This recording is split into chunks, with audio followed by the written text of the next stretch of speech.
আজকে দেশের মানুষের বদনাম গাবো। যারাই আমার ভিডিওটি দেখছেন, বিশেষ করে ধৈর্য সহকারে দেখার চেষ্টা করবেন।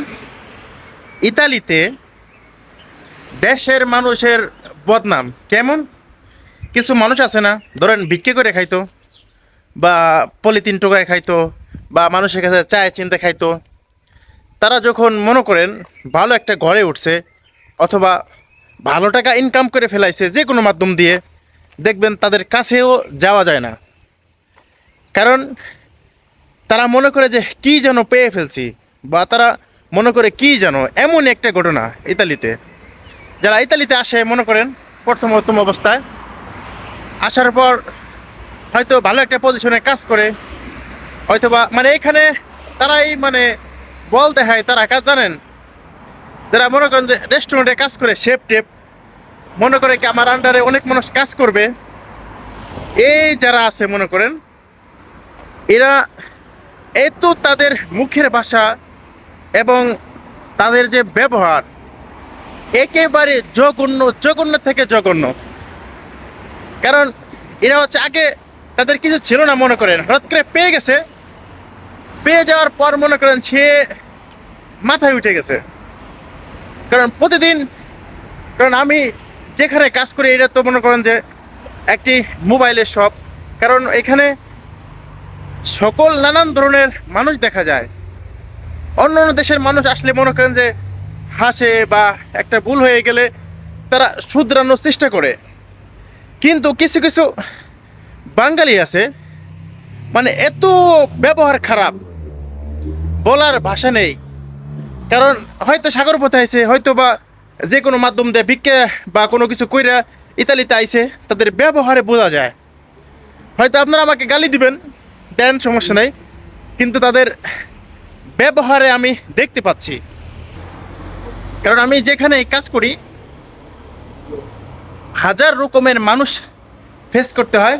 আর দোকানটা হচ্ছে পর্যটক এলাকায় এবং পর্যটক জায়গায়। একটি ঘটনা শেয়ার করব।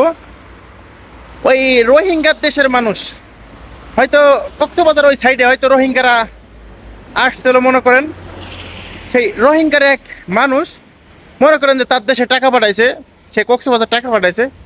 হয়তো কোম্পানি মনে করেন যে তার ব্যাংকে এই রোহিঙ্গা এসে মনে করেন আমার কাছে এসে বলতেছে যে, কারণ ওর টাকাটা পাঠানো হয়ে গেছে, এইখান থেকে পাঠানো হয়ে যায় কোম্পানি এবং ব্যাংকের সাথে লেনদেন থাকে, এবং লেনদেন থাকার পরে ব্যাংক তাদেরকে পাগারে করে যখন তাদের টাকা দিয়ে দেয়, তখন ব্যাংকে টাকা অটোমেটিকভাবে ঢুকে যায়।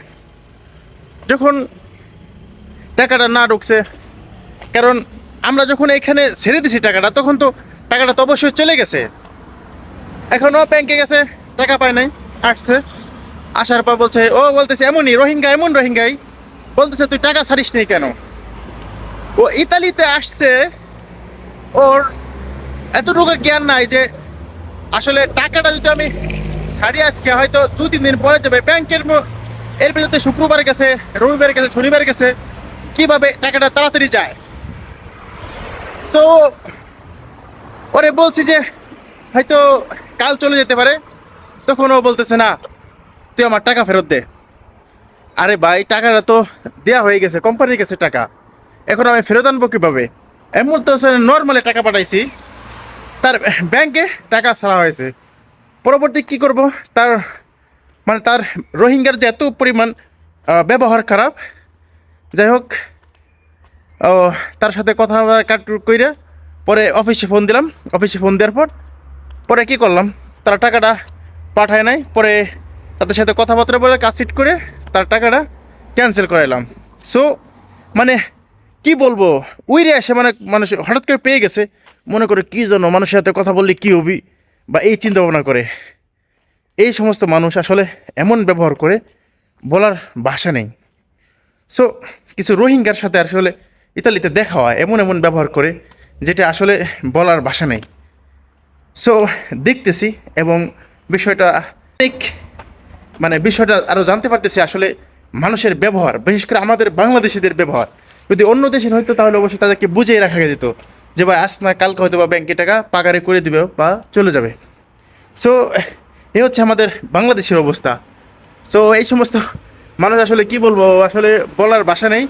এবং প্রতিদিনই এমন ধরনের লোক দেখতে পারতেছি, বিশেষ করে যে কোনো দেশে অনেক অনেক দেশ রয়েছে, দুবাই, মালয়েশিয়া, অনেক অনেক জায়গায় আসলে অনেক ভাই কমেন্ট করেন যে আসলে সুমান, আসলে এই বাঙালিরা মানে কিছু পেয়ে গেলেই মনে করেন যে কী যেন পেয়ে ফেলছি, তখন মনে করেন যে ছোটো যারা আছে তাদেরকে তারা টেক কেয়ারও করেন। অথচ বাংলাদেশি মানুষ, অন্য দেশের মানুষ মানে কিন্তু আয়ুত মানে আপনার সাহায্য করে, অন্য কিছু করে, বা তাদেরকে ভালো একটি পজিশনে নেওয়ার চেষ্টা করে। সো এটাই আমাদের বাংলাদেশের সুনাম এগুলা, ঠিক আছে? সো এদের জন্য দোয়া করবেন এবং আমাদের জন্য দোয়া করবেন। পরবর্তী নেক্সট ভিডিওতে অবশ্যই দেখা হবে। বাসার সামনে চলে আসছি। আজকের মতো ভিডিও এখানে শেষ করে দিচ্ছি। আল্লাহ হাফেজ।